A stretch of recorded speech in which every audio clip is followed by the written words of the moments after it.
When I first started to shoot film, I would kind of stay clear of black and white film. And that was mostly because you can obviously make colour film black and white, but you can't, bring back colour from a black and white stock. And I think I was kind of scared of that commitment. I obviously came from a digital background, so that kind of like permanency, if that makes sense, of film was something that took me a little bit of time to get used to. But in the years since, I've actually found that I really enjoy shooting on black and white film, and I found kind of a space within my work where it works really nicely and I really enjoy using it. And that is mostly when documenting kind of my everyday life. I often reach for black and white film stocks, a Delta 3200, a Kentmere 400. I usually throw a roll of that into my Pentax 17, which obviously means that I can stretch that film a lot further and use that as kind of my everyday stock. And it's been something that I've been doing for quite a while, is throwing black and white into that camera and using it for every day. And so when Ilford got in touch and told me that they were releasing Kentmere 200, I was particularly excited. When they released 400 and 100 in 120, I was lucky enough to test that for a video then. But this is kind of the first probably full year where I've really been getting into shooting 35mm. So the fact that they are releasing Kentmere 200 in both 120 and 35mm was really exciting, is really exciting. It comes out today, and I've been testing it out for a couple of weeks, and I've shot a couple of rolls of 120 in a mixture of cameras, in the Mamiya RZ67 and also the Fuji GA645. I wanted to test it in 2 different cameras and also 2 different formats. The Mamiya is a 6x7 camera and the Fujifilm is a 6x4.5.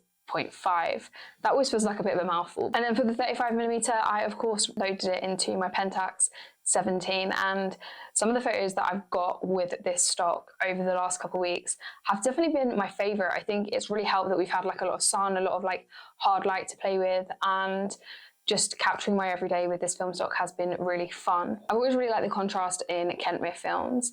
It's something that I reach for over film stocks that have less contrast. Definitely for me, black and white, that contrast is something that I'm looking for. And Kentmere 200 is no exception to that rule. I'll put some photos on screen as we're chatting. For this time of year, 200 feels like a really nice speed to be shooting at, especially when you do have those brighter days. Something I also did with this stock was play around with it with portraits, which is something that I kind of usually steer clear of with the Pentax 17. I don't usually use it for portraits, but I did fire a few shots on a few different shoots and also out with one of my friends just to kind of see how the 35mm would compare to 120, because the 120 I shot was all throughout a portrait shoot with Amanda. I'm going to put on screen a photo from that shoot, one that's 6x7, one that's 6x4.5, and one that is half frame 35. I think with black and white film, really for me, I like to shoot it more on a bright day. Like I said, I like that contrast. So, and it's on kind of like a grey day, it doesn't really sit as well for me as when it's on a bright sunny day, because I really do like that contrast. Like this one that I shot through the window of a little coffee shop, even though the highlights are quite blown out and the shadows are a little bit indistinguishable, I really like this photo. I like kind of the layers to it. If you zoom in, I like that you can see that guy in the background. I don't know if he's like a workman, and you have all of those different depths to the image. I really like this one of the vinyl sign. Like technically it's very imperfect. It's, a Dutch angle. I think it's even out of focus, but I really just love the contrast. I love the legs in the background and the legs that are painted on the shutter and how they kind of almost like mirror each other. And then that compared to the bright vinyl writing, that is the sort of thing I like in a black and white photo. So it's, leaning into the technically imperfect, but kind of having a feeling about it instead. As to kind of being expected with most film stocks, the shadows are quite flat and muddy when we are overexposed. But generally, I don't actually mind that on black and white. Like I said, I don't really shoot black and white from a technical point of view of wanting everything to be perfect. It's more about kind of telling a story or portraying a feeling or a vibe. So in these 2 photos on screen of Hannah, one is with flash on the right-hand side and the one on the left is without flash.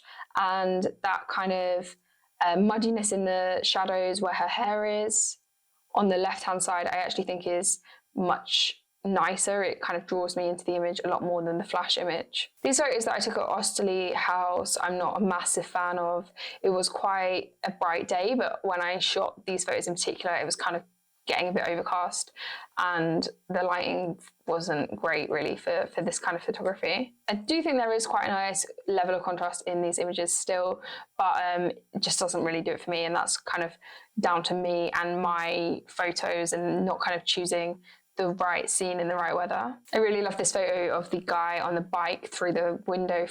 It's like kind of being framed by the bus window. And I also really like this one as well of this woman on the bus holding a bag, and you can't see her face because it's kind of obstructed by the bus, I don't know what that's called, the post thing that you ring the bell on. And you can actually see that there's actually quite a nice dynamic range here. The highlights aren't too blown out, but you still have, although like not a lot of detail in this bottom right corner, there is still kind of a nice tone to the shadows. I think it does quite well at keeping kind of all of those different exposures within the image. I also really like this photo of this couple walking down from Columbia Road Flower Market with the flowers. I was kind of walking up to them as they were walking down the street, and I'm not really the sort of street photographer where I want to get up in people's face with the camera, but I knew I wanted to get a photo of them, so I basically just waited for them to walk past me and turn around and snapped it. I just thought it was nice and cute how they were both holding their flowers on opposite sides. I did notice that in a few shots there is quite a lot of halation in some of the highlights. So in this one here of this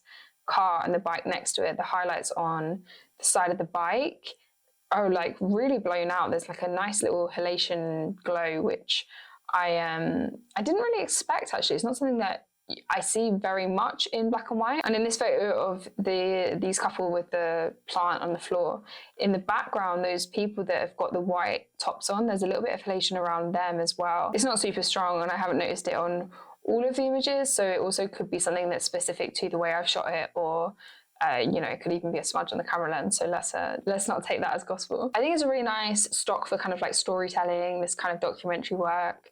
I do think that it kind of brings in enough contrast but still keeps those kind of like different layers of like tone within the image really nicely. When it comes to the 120 shots, I was equally as impressed. I don't personally see much difference between the 35mm and the 120 as you would have seen on the comparison earlier, but I'll put up another comparison just for you to see. It performs very similarly in terms of kind of dynamic range, contrast. I think it rendered the skin tones very nicely in these photos. It looks as though there is maybe a little bit more lift in the yellow tones. They are a bit brighter than the rest of the colours, but I think you kind of almost get a softness in skin when that happens. Another thing that I always really struggled with black and white was that you can't rely on colour. Like, as you guys will know, colour is a big part of my work. I really lean on colour. I lean on bright colours. I search for colours within my photos. That's kind of how I spot a lot of locations, or how I see stories unfolding is through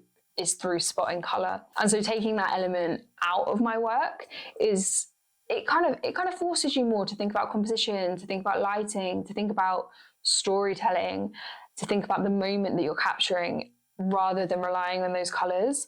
And I think that's really commendable to people that shoot black and white well. I wouldn't say that I'm someone that shoots it well, but I would say I'm someone that enjoys shooting it. I was thinking about it recently, and I was thinking about the term black and white thinking. When someone thinks in black and white, they think of things very this way or that way. And I think I almost bring that same kind of philosophy into shooting black and white, because I think I'm a bit more selective with maybe what I'm shooting, because I'm thinking about, would this look good in black and white? And it's very much like is this frame only good because it's got interesting colour? In which case, no, I'm not going to shoot it. I'm not going to take it.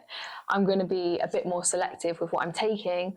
Or has this photo got really strong lighting? Is this a strong photo? I would say yes. It almost kind of changes the decision-making process when you're taking photos, because I think taking one thing out of it, taking one consideration out, almost gives you quite a quote-unquote black and white way of looking at the world, because there's less to play with. But I had a lot of fun trying out Kentmere 200, and it's definitely going to be a film stock that I use a lot more over the summer. Now we're getting into these brighter days, brighter months. So for festival season, I'm definitely going to be packing my bag with some Kentmere 200 for those bright, sunny day festivals. I'm not much of a photographer that uses black and white on Portraiture, but it's definitely going to be something that is an option for me. Usually I go for a Kentmere stock anyway, usually Kentmere 400. Sometimes I'll kind of dabble with Kodak Tri-X, which I also like. I think they're quite similar in my kind of view of how contrasty they are. So I'm looking forward to shooting a few more frames with Kentmere 200, and also I'm really excited to see what other people have shot using Kentmere 200 and go on to shoot with the film stock. A big thank you to Ilford for sending it to me to test out and to try. It's been a lot of fun. I absolutely love testing out new film stocks. It's always really fun to kind of see what you get out of it, you know, going into something blind as well, not really knowing how it's going to perform, and then seeing the results is always great. As ever, my film was developed and scanned by the amazing team over at Come Through Lab, who, as always, I will link in the description. But if you want to get your hands on some Kentmere 200, I'm going to link that in the description as well. It is out today. I'm sure there will be other people making videos about it. They're a little bit more technical than mine, but I hope you enjoyed my photos anyway. Thank you guys for watching, and I will see you in the next one.